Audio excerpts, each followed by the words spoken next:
Hey everybody, and welcome to another What's in the Box. Now in this episode we're going to have a look at what's in this box right here, and this is a release from Wargames Atlantic in association with Piano Wargames. Now who are Piano Wargames? Piano Wargames is basically a sculptor named Lucas Luber. If you head down to the Piano Wargames site, they're pretty much they're pretty new. They have STLs, they have white metal miniatures, and this is their first hard plastic miniature set, which I thought was really interesting.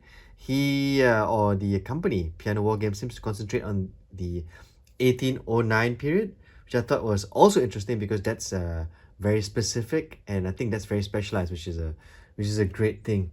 If you keeping an eye on Kickstarter, you'd also know that Piano Wargames had a Kickstarter in 2025 for their Grand Duchy of Baden, which I thought was excellent. Now this box came out in February 2026, and I've only had a chance now to have a look at it. So they're calling this box French Infantry in Greatcoat 1804 1814. 28 miniatures. Let's have a look at the back of the box very quick. And it says here, officially issued for the first time at the Comte de Boulogne. The Great Coat soon became ever present on the battlefields of Europe. Oh, I didn't know that. With this set, you can build an entire battalion of French Napoleonic infantry, including 4 skirmishers. There you go. Command. From line infantry to light infantry or the young guard. You can assemble these figures in a great variety of ways. In addition to shakos, you also have the option to equip all figures with bicons. Oh, that's nice.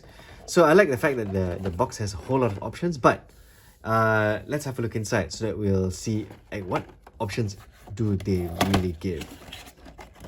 Okay, so let's have a look inside very quick. I'll take the box. Okay, so we've got this frame over here and this frame. Oh, you've got a little bit over here. We'll look at that in a bit. And then we have this and this. So you actually get 4 of these frames, and then 1 of these and 1 of these. Now we'll go through them one by one. But before we go through the frames, I just want to go through this little flyer that they gave over here. Now this one, I was very impressed with. Why? Because it basically tells you everything you need to know about the kit, right? So they give you a little bit of a color guide, to use, whether, if you're gonna paint them like, the Grenadier in Spain, Voltigeur in Spain, and stuff like that. So you've got all these colors that you can choose, so you don't have to use the usual colors that you see across battlefields, if you so choose. But the win is the part over here at the back. So it says here you can actually decorate the haversacks with a lot of little details, right? Onions and stuff like that. And then I did not know this, but there are poses, like for example, shoulder arms, high port, and march attack. So how the muskets are positioned.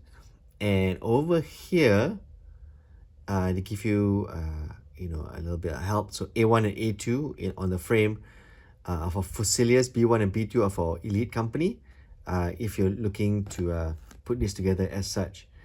And then you got Fusilier with Bicon, which is one option right there. And then there are 2 styles of Bicon, it says over here. You can have it like the carrot shaped or the round tuft pom-pom, which is the 2 different types, which is great.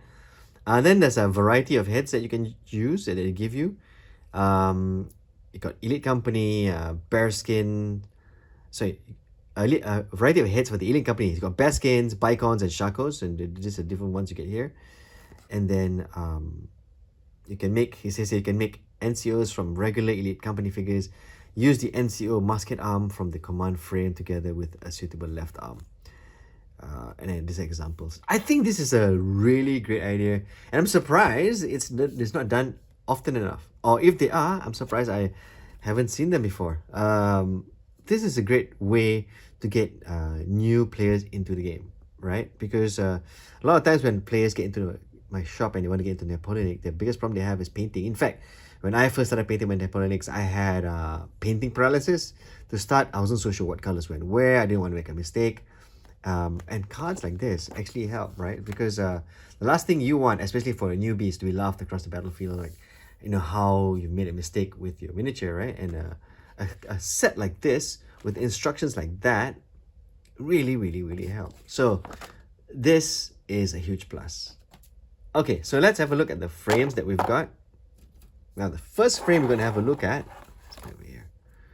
Now, the first frame we're going to have a look at is this one over here. Now, let me just say that they've actually labeled the frame. This is frame A, right?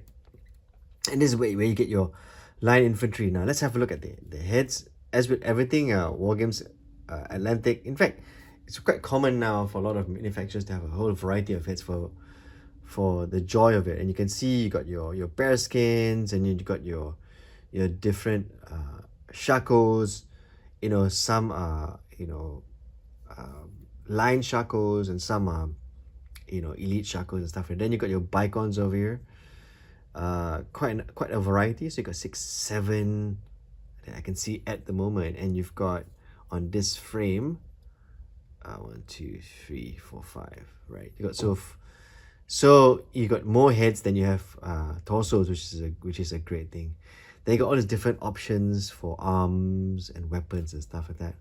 As for decorating extensively, there isn't that much. The haversacks, for example, are pretty standard. You know, that if you were to look at the other kits from other manufacturers, right, it's pretty standard. But the win is definitely the heads, and the different heads that you got. That you can choose to make when you're building this kit. So this is the A, and you get 1, 2, 3, 4, right? And these basically build your line. Now, if you so want to build them with a bicon, you can, like this, and you can also build them, if you like, with a shako, right? Okay, the next frame that you get with the set, and this is the B1. This is the B1. Let me see. There's a bit of a glare here. Where is it? Yep. So this is the command, right? This is the command in gray code. So this is the command frame. I didn't want to get it wrong. So as you can see, you got the drummer, right? And then you've got arms, with a saber and stuff like that. And then you have your different heads that you can choose from. And it's really nice that they've actually separated the command frame from the rest, right? I mean, I'm sure it was tempting to put this frame, this figures in this frame, but I think this is a very, very good idea. Very, very clean, very, very neat. So this is the command frame, which is very, very excellent, right? So you got that, and then you got the elite frame, right? These are the Fusiliers and stuff like that, which I thought also was a really great idea. As you can see over here, the different heads. They're calling this one C, and even the setup for the haversacks are slightly different. Very nice. I want to say though that the models are a bit more slim. They're less chunky. Let's have a look at the infantry very quick. Yeah, they're less chunky as compared to other manufacturers. In fact, I think this would be slightly closer to Paris, if I was going to make a quick comparison. Paris, of course, true scale, and I think Piano. I was just looking at their website. They seem to want to go a more realistic look instead of that action-packed look. So that's pretty much it. You get 1, 2, 3, 4 frame A, 1 frame B, 1 frame C. You get this ever so important and impressive flyer, which I think from now on I'll be slightly disappointed if manufacturers don't have this as well. And then you can also get this. You can get this from Wargames Atlantic, but if you're so curious, you can actually head down to the Piano Wargames website and check out what they've got on it from STL Files. They got this nice miniature of Napoleon, which is very, very tempting to me. So that's pretty much it. I hope you enjoyed this unboxing. It's quite simple, but I felt I really needed to share this particular unboxing because of how it's a new manufacturer venturing into a new format, and it's always great to support. So that's pretty much it. Don't forget to like and subscribe, and as always, don't forget to enjoy painting those figures.